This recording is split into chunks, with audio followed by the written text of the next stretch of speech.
Blinkist is all about inspiring people to keep learning. In our times today, it's harder and harder to find the time to read a book or to listen to a podcast, to read a long-form article, to take time and really dedicate it to learning, because we're distracted by social media, by all the news out there. We're busy, we have busy lives, and we have new reading habits. So we read in shorter amount of times on our digital device, or we listen to content, and a lot of the learning content, for example, nonfiction books, hasn't really been adopted to those new reading habits. And since we faced that problem ourselves, that we wanted to read more, wanted to continue to learn after university as much as we learned in university, but didn't find a way to do so, we decided to fix that problem. And Blinkist is what we came up with. And Blinkist offers key insights from nonfiction books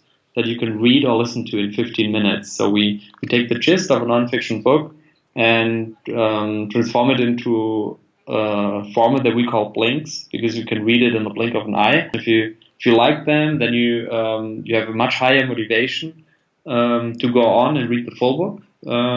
And if you don't like them, or if you think, well, that's interesting but not interesting enough to really commit 8 hours to, then you save time and at least got some food for thought and some inspiration. That's Blinkist in a nutshell. Now we try to stay true to the book, so we try to use examples that the book author is using in their book, because we want to give users, because the book authors are experts in what they're writing about, and we want to give users an authentic insight in what the book is about, and the examples used in a certain book are also part of that. What we don't take from the book, we don't take the language. So we have our Blinkist language. In terms of examples, we use the author's ones. There are some books that don't have vivid examples, so we have to then come up with our own examples, because we find it's an important part of retention and understanding something. But most of the time, books are doing a great job with backing up their arguments by examples.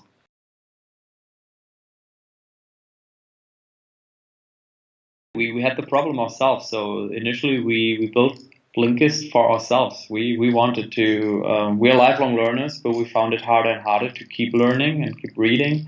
And so we started building a solution for that. And it's not about, and that's a misconception that some people have. Our goal is not to replace books. We don't want our users to read blinks and not books anymore. Because we could never replace the value of a full book in 15 minutes, books and blinks.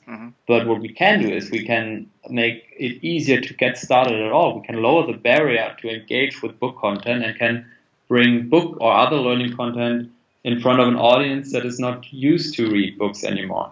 And the way we started, when we had that problem, we analyzed how do people read nowadays. We looked at other reading apps. We looked at what are people used to when they read on their mobile device, and just started to develop some formats. We started to read books and think of ways or test ways how we could, distill the key insights so they can be read on a mobile device. And then we just started iterating. We came up, we took some books, wrote some books in blinks in different formats, and then we also scribbled some app screens. And with everything, we went to real users, to people who didn't know us, and said, okay, hey, can you please click through this prototype, or can you please read this PDF and tell us what you think? And then we used that feedback and fine-tune stuff, and then release our first app. And then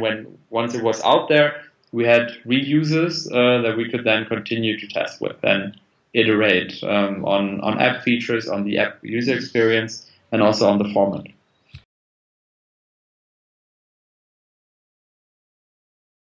Perfect MVP for us would have been an email. Signing up for MailChimp, creating a WordPress-powered website, and then attract people who are interested in this content, learning how to market to those people, learning if they're willing to pay for it, learning more about the format, and then with a kind of a core user base, then it would have been the time to develop an app.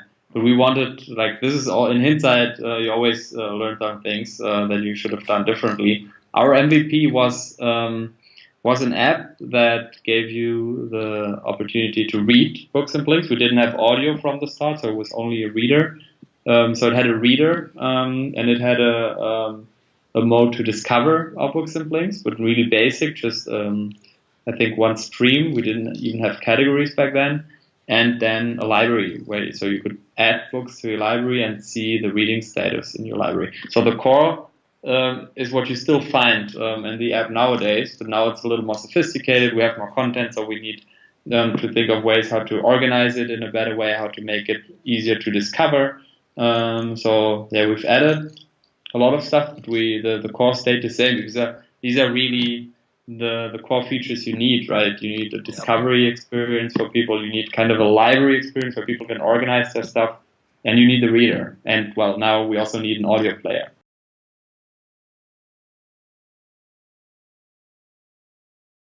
Yeah, it's important to point out we don't need the buy-in from authors. We're not infringing copyrights. We really read books and then come up with our own reviews.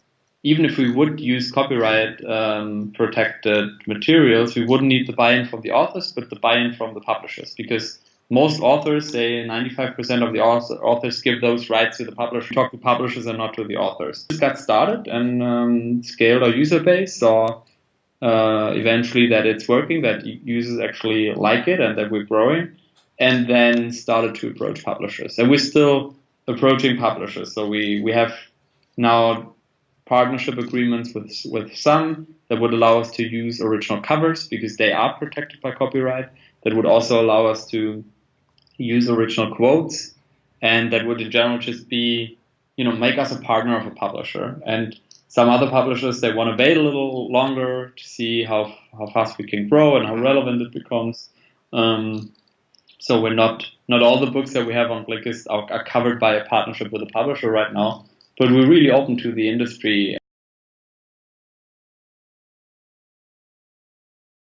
Someone says that we would give out all the content from a book in 5 pages, and the book has 300 pages, then that shows a lot what that person thinks of that book. So there are authors and there are publishers who are skeptical or who are afraid that that after reading a book in blinks, users wouldn't be interested in buying and reading the full book anymore. But I always tell them, well, if you think that a 5-page product can compete or can replace your 300-page product, then you don't believe in your 300-page product, and you better start innovating on that 300-page product and start writing a better book, if that's really what you believe. We don't believe so. We think the book has a lot of, offers a lot more that we could never offer and that we don't want to offer. For us, it's not about replacing a book. The book offers differentiated view. You can balance arguments and counter arguments in a better way. You can go deeper in examples. You can have case studies. You also have repetition. So a lot of times, books repeat stuff, so it's better for retention. And what we do is we give a good overview, and we include the key insights. But not for people to not read the book anymore, but rather to give people a good idea what it's about, to give them some food for thought. Because let's face it, there are a lot of people who will never read a book about politics if they're not interested in politics enough to read a book about it. But then they still may be interested enough to read a 15-minute version to get some thoughts, some inspiration, some new perspectives. And then if they're interested enough to dig deeper, we make it easy for them to dig deeper and read in a more targeted way. Because if you start reading a book without knowing what you want to get out of it, you read less consciously and you retain less. If you read a book, for example, if you read Getting Things Done and you already know that you really want to learn to make the system use for you to be more productive in your day-to-day, and you want to learn about the system, how to organize your inbox with Getting Things Done. If you have already these insights prior to reading, then you will get much more out of the book and will read it much more consciously. And so there's another value. It's not just discovery, of books. It's also to read more efficiently.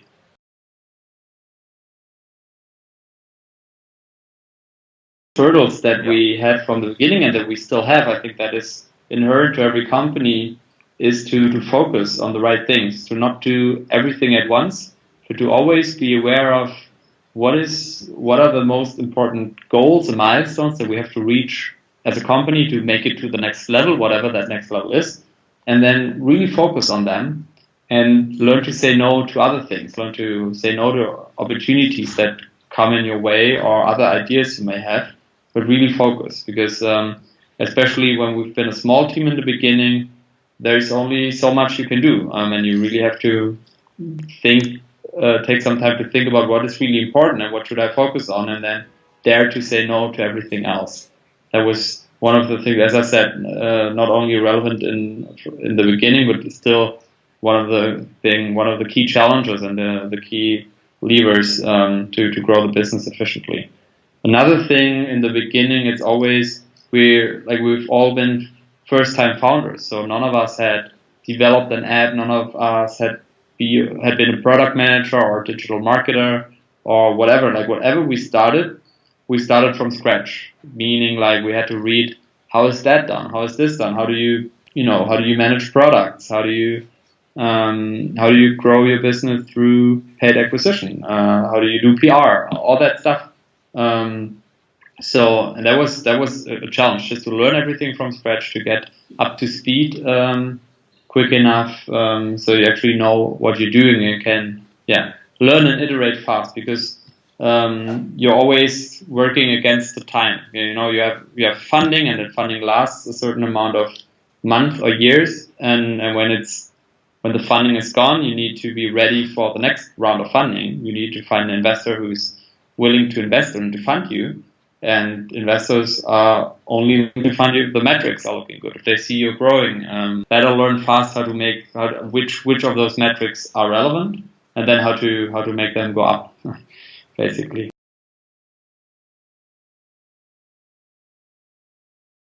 Pretty early on, like we knew we were a team of 4 founders, but we knew in order to to really develop a meaningful product, we couldn't do it on our own. We needed an app developer, we needed support in writing the content, and eventually also support in marketing it, because you can do, in hindsight, as I said, we could have done an email product, and that would have been something we could have done with the 4 of us for the first 6 months. But since we didn't have that idea back then, or that insight, we needed an app, we decided to get an app developer and an additional person for content creation on board to scale content creation. And so we needed funding early on. And we also always said there's a window of opportunity. The app ecosystem was still kind of young back then.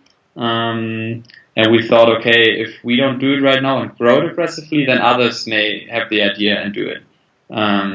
So we decided, okay, venture capital will help us to grow that faster, grow that more aggressively, and then be the market leader before others have the idea to maybe copy it or do it on their own, even without knowing us. And that's also something we see right now. This hypothesis has been validated since we've been quite successful. We've grown quite nicely over the past couple of years, and others started to notice, and we see companies copying us. So far, the competitors we've seen are too much copycats. And we like competition, it gets us going, but we would like to see more innovation, so more adding value rather than just copying. It's nothing that scares us, it's something that motivates us. We're sportsmen and women here, so we take that as a challenge, and it keeps us going and keeps us ambitious, which is good.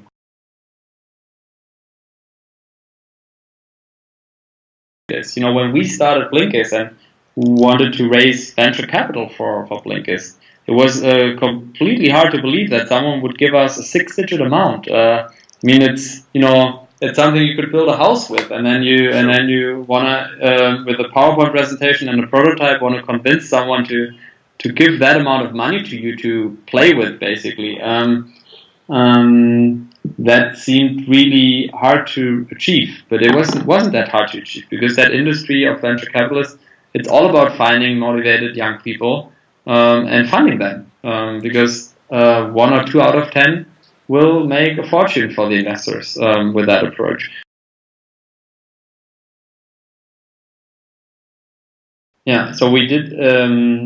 There was not one growth hack, but a lot of small things. So in the beginning, we focused a lot on PR.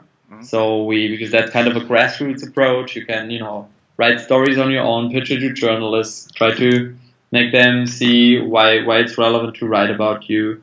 And we also had some contacts through our investors to tech journalists. So we tried to leverage that to get an early adopter base, basically, to test the product with, and then to grow organically a little. And then I guess the second big growth hack, and it was not one growth hack, but it's when we started to have a good marketing stack, when we started to really implement reliable tracking.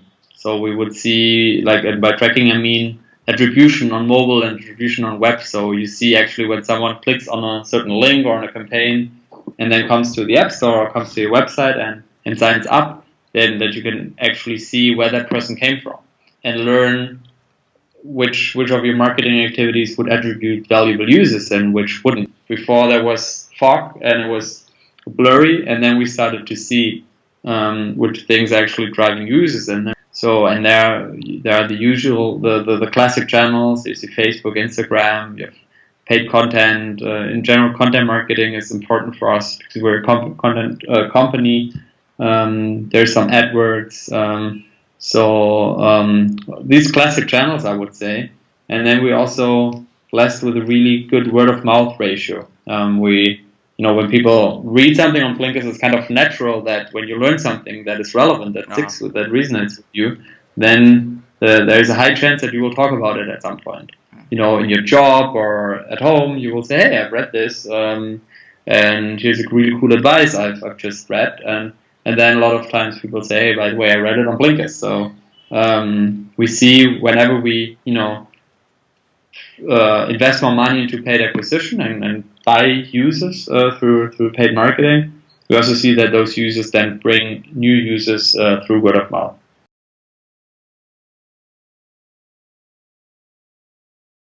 The creative is one of the most important factors. You need to find the right, and creative consists of the image or the video and the message. So you need to find the right message and the right image or video that resonates with your users, or that brings the right users. You could always, it's easy to launch an ad where a lot of people click. If you post a sexy image, then you will get a lot of people, a lot of people's attentions, and they will click. But then after that click, they won't be installing your app or signing up because they clicked for the image or not for the value or for the message. And so you have to just test a lot to find the right messaging and the right image and the right creative in total to get the right users and to set them in the right mood so they're willing to test your product and they're willing to subscribe in the end. And then also targeting, obviously, you need to, Facebook allows you to target really, really nitty-gritty, to go to which age, which gender, which nationality, which interests, and so on. And there's a lot you can do. And there's also, again, about testing to have some hypothesis, to test different targetings, and then to learn which targeting and which creative is a good combination to get your users. And that's and then even if you found something that really works, unfortunately you have to change it frequently because people get blind on ads really soon, and then they don't react to them anymore if the frequency gets so high. So you need to do that on high scale and change things frequently to keep people interested.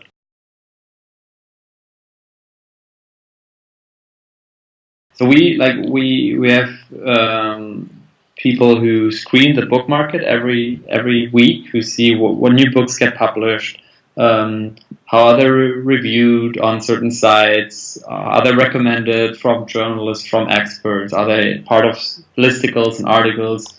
What do our users request? We have a wish list feature, so our users can request books too. And we also get a lot of release notes from publishers with blurbs and everything. And based on all that data, and with also having in mind what our users usually like, we create a list of books that we wanna publish.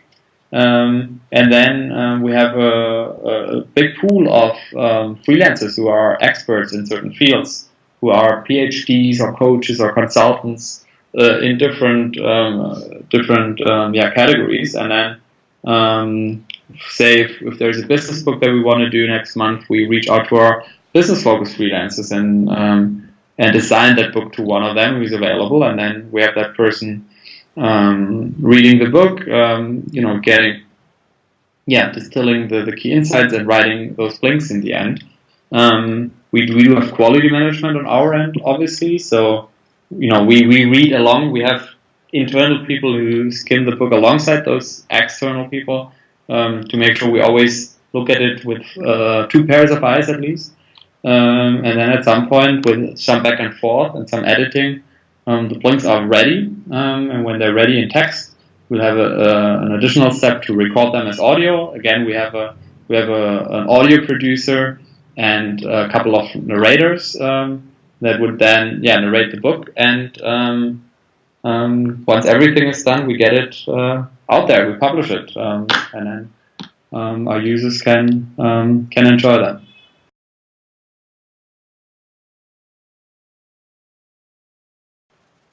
That depends on how fast we want to have it. Sometimes we want a book really fast, and then we ask the reader to speed it up, or pick a reader that has a lot of time and can really read through it quite fast. And then we can do it,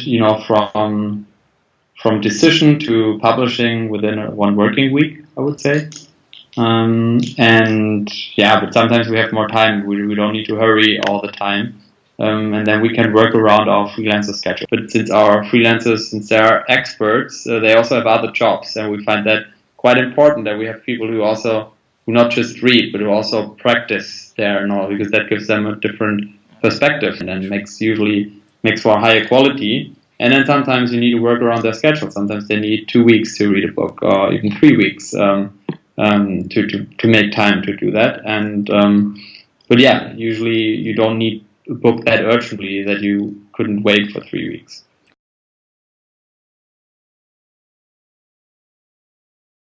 I think in one thing that is working in our favor still is the trend. We put our bets on the right trends. We see that people are more and more overwhelmed by information overload, and we help solve an information overload. People are more and more willing to pay for mobile subscription services. It's more and more normal to have, you have your music subscription, you have your video subscription. And so that's also a trend that is working in our favor. We see that informal mobile learning apps are attracting global audiences. You have language learning, for example, on a service like Babbel, or you have mindfulness with a service like Headspace. You have brain training, think of Peak. You have a lot of these informal learning services, and people are turning more and more to apps and to mobile experiences to learn and to grow professionally. So that's also something that's working in our favor. And last but not least, an increasing audio adoption. The boom of podcasts. You see that more and more people listen on the go to content different than music. And so these 4 trends are working in our favor. And then another thing that we learned early on is to always be aware of what do we really need to focus on right now. What is the core metric that we need to look, and that keeps us focused on the right things. For us, a long time it was, since paid acquisition is our engine of growth, we learned early on that we need to focus a lot on customer acquisition costs and keep them, work on things that would keep the customer acquisition costs at a sustainable level or improve them, because when we improved it, we could scale further. So that awareness, what should we focus on, and then that that strict focus. I think that helped us a lot.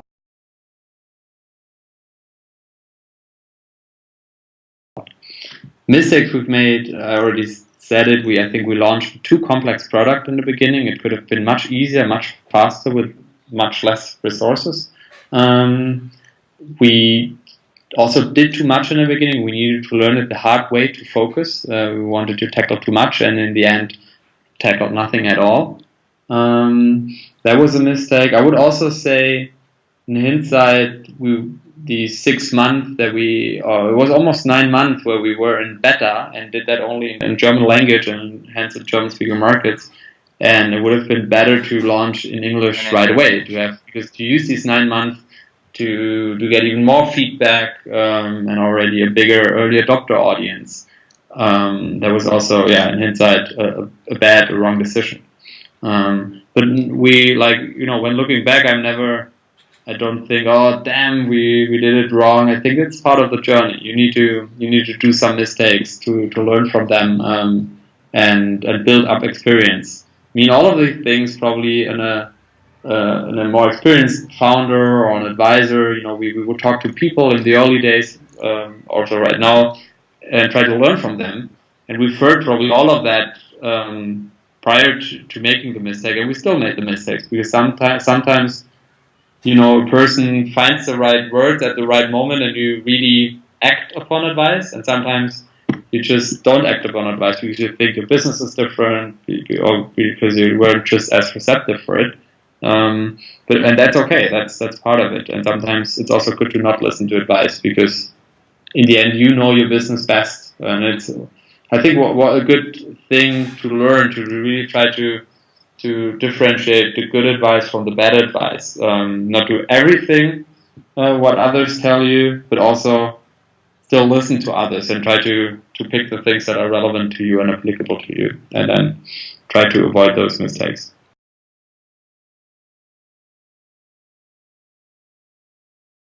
Yeah, so Holacracy in general is an operating system for organizations that puts a lot of emphasis on self-organization, and this kind of tries to remove managers. So it works in theory without management, and the three core things before I go deeper, like when we started Blinkist and then we're 1.5, 2 years into running the company, we started with classical hierarchies as we've learned it in the companies we've worked for, but then at some point saw the shortcomings of such an organization. People are less motivated.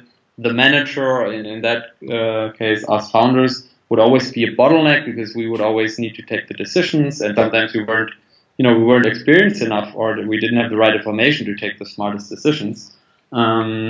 And there was also politics getting into our way, so we weren't happy with that classic organization anymore, and then did some research what else is out there. How could we not only build an innovative product but also be an innovative organization that people love working for even more? And we found Holacracy, and we're really really excited about the promise of a management-free organization that works much efficiently and makes people, engages employees in a much deeper way.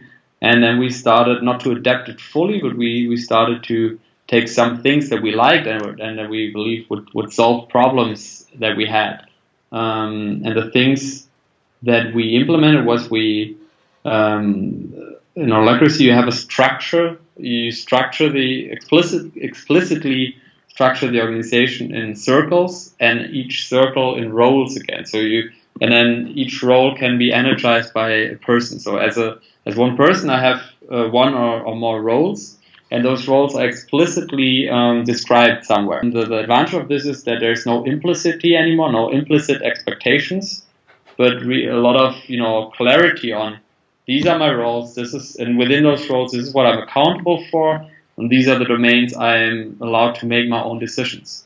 So with defining these circles, and within the circles these roles, and connecting the roles to people, that helped a lot to actually empower people to make their own decisions, because they would have more clarity on what they're responsible for, and it would also take we still had circle leads, so kind of managers. It's not a manager, classical manager anymore, but still someone who, looks a little bit at the coordination of things and is usually a little more experienced and also helps people by coaching them. But there wouldn't be team leads anymore who could take all the decisions, but decisions are centralized among roles. So that was really a key thing for us to really break down those hierarchies and empower people to take their own decisions and organize themselves. The second thing was that we use and are still using is the meeting structure of Holacracy, where you would meet in each circle has a tactical every week that has a really structured, clear agenda, and that makes sure that you meet every week and that all the relevant information flows. So you have transparency on everything and information on everything you need to know, and that again empowers people to take their own decisions. Because taking your own decisions is one thing, but you also want to make sure that everyone takes the right decisions. And in order for people to take the right decisions, they need to have information. They need to know, see the bigger picture, have contacts, and that tacticals would ensure that everyone gets the right information, that there is a certain structure. So would put a lot of pressure from the circle leads, from the team leads to organize everything, put that pressure off their shoulders into the organization by having certain routines that take care of things. So you don't have to take care of them. You don't have to have them in your head all the time. And there are also so every circle has a tactical every week. Then circles are grouped in super circles anymore. They have tacticals every week, and we have also an all hands meeting every week. And all these meetings follow the same structure, and that helps us to create transparency for everyone. So that was another really important part. And there are other details about it that we implemented that really helped us. But I would say these two core concepts are the most important, or the ones that did the most for us. And what we did recently, we also wrote an article about that on our magazine. We stepped away from Holacracy a little bit. That means it's not like that we don't follow these principles anymore. But what we realized is we called it Holacracy. We always said we work by Holacracy, or at least where our company is inspired by Holacracy. And then what a lot of employees, but also people from the outside would do, they would read, something about Holacracy, an article here, an article there, some read the book, and then we had a lot of different interpretations about what Holacracy means. And then if you have a lot of different interpretations, it's hard to follow a consistent approach. So we kind of killed the word Holacracy and now defined a Blinkist operating system.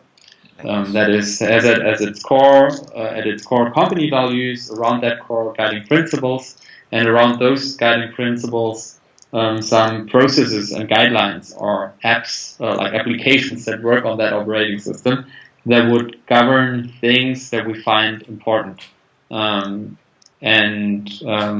That creates much more clarity for people because they don't need to read a 200-page book or a 40-page constitution or come up with their own interpretation, but only a really short document about the core things that are important.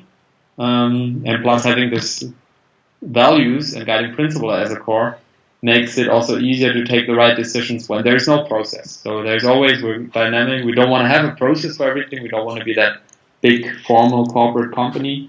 And we are in a changing environment. So there's always we do a lot of pioneer work. So a lot of times you need to make your own decisions in regard to how to do things. And then it's good to have a clear core of values, because that core of values that we all share makes it easier for people to take the right decisions and be confident that they can take this decision because it's in line with our values. I think the first tip is to get started at all. If there are people out there who have an idea and are not sure whether they should do it or not, I think a lot of times it's easier than you would think it. So that's sometimes you just be confident, get started. If you have a good team, a good idea, and if you believe in it, then make it happen. It's a lot of times easier than you think, or it's a as a complex problem. It's challenging and it takes long, but it consists of a lot of steps that you can easily take. So it's like that metaphor: how do you eat an elephant? Step by step or piece by piece. And that's how to build a startup. The overall elephant seems really big and hard to eat, but if you eat it piece by piece, then it gets manageable. So that just get started and really, break down the big challenge into small, manageable chunks would be one tip. Then to focus and to really make sure you always know to stay in that metaphor, which piece you have to eat next, where you need to focus on next, what's the next natural step.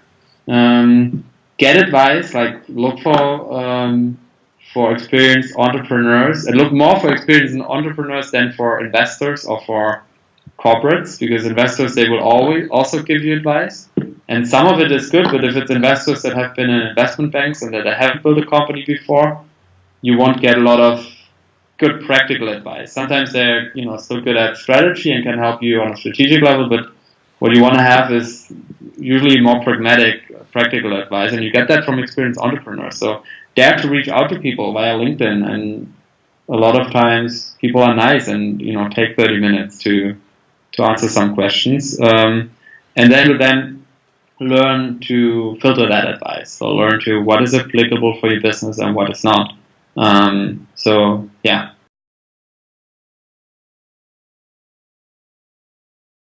It's hard to generalize that. It really depends on the specific situation. If is the founding team, do all the people have the same experience? Do they invest the same time and the same maybe money? Sometimes you have a team where there's already an experienced founder and more junior people, then it would be fair to give that experienced founder a little more. Sometimes you have situations where someone not only brings their working capital, but also some capital, some investment, and others can't. So that's also a factor to balance. Sometimes you have people where two people already work on something for half a year, and then a third founder joins. That's something to balance. So it's really hard to say. I think what is really important is to have an honest discussion about it with all the founders, and find something where everyone feels happy with and fair. Because if you see in the early, from the beginning, if you have someone feeling that he or she's been treated unfairly because she got too little or someone else got too much, then that little seed of unhappiness will grow and grow and grow and will grow into a big conflict at some point. So try to not start your company with a conflict. So talk about it, find a fair split, and then look each other in the eye and shake your hands and go with it, and then never revisit, and never be happy with it, and then manage on making that percentage share a good turning that into good enterprise value.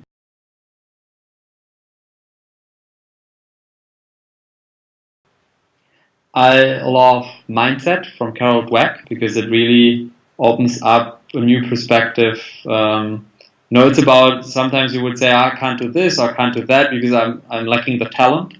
If you happen to think this sometimes, then the book says you have a static mindset. You don't believe that. You believe more in talent rather than in practice. And a growth mindset would approach this differently. It would say that you can be good at anything, you just need to practice. And that, understanding these concepts and being reflective, because there are some situations you will have a static mindset and some situations you will have a growth mindset. And noticing when you approach a problem with a static mindset and trying to turn your mind into a growth mindset is really helpful sometimes and can move mountains and motivate to really work through that problem or through that challenge until you're there. So I like that a lot. I love the Blinks and also the book to Richard Branson's biography, Losing My Virginity. It's a really inspiring, really nice story. So both the Blinks and the book.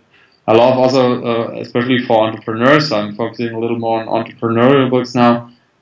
Ben Horowitz, Hard Things. Yep. It's awesome. Again, Walter Blink. Also, it's totally worth to read the full book. Also, the book is basically a long book in blinks. It's a mix of a lot of his blog articles, so you can read any chapter in about probably 15 minutes at most, and then really have that, read one chapter every day, and after 15 days, or I don't know how many chapters there are, you've managed to read through the book, and it's really practical advice. It's nice war stories.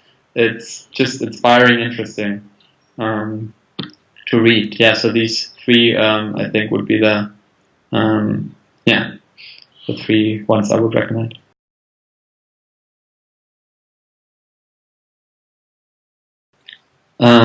Growth, a lot of growth. Like our ambition for Blinkist is to become the leading destination for lifelong learners. We want to be the brand that people turn to when they want to learn something new but don't know where to start to. So we want to be that entry point. And in order to get there, we need to continue to grow our brand. We need to, make more people know us, make more people use us.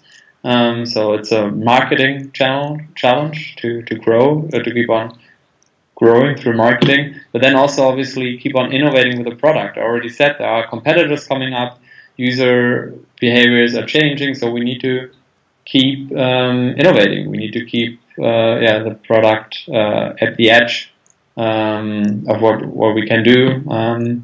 And we have a lot of ideas. The roadmap is full. Any new ideas you're trying right now in beta, which you would like to Yeah, right. There is some beta features right now, so stay tuned. There will be a lot of exciting things coming out soon.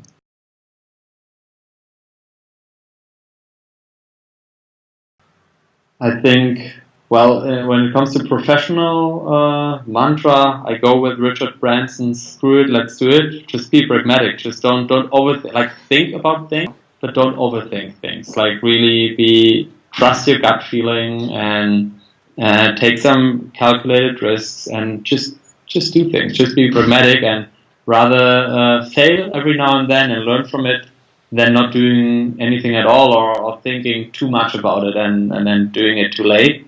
And more personally, that's an insight from the 7 Habits of Highly Effective People.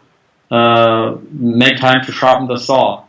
If you want to be a successful entrepreneur and definitely want to have a happy life if you work 7 days a week, and if you only focus everything on your work, because there is so much more than work in your life. Try to balance it, try to also focus on friends, family, on leisure time, on just stuff that makes you happy beyond work, whether it's sports, whether it's music, whether it's whatever, right? But make time for that. It's building a company is not a sprint, it's a marathon, and you need stamina for that marathon. And so really, sharpen your saw, get some time off every now and then, focus on work-life balance. Especially in the early days, it is stressful. It is not a 40-hour work week, definitely not, but it shouldn't be a 70-hour work week over a long period of time, because then usually something is wrong, and that won't probably, the chances are not that high that you will build a sustainable, successful business. There are, obviously, sometimes you may be lucky, but always tell yourself, usually it takes around 7 years before a business is successful and you have an eventual exit, or a situation where you could then retreat, take a step back, and have other people who will also take some of the responsibility, or take a strong amount of pressure from your shoulders.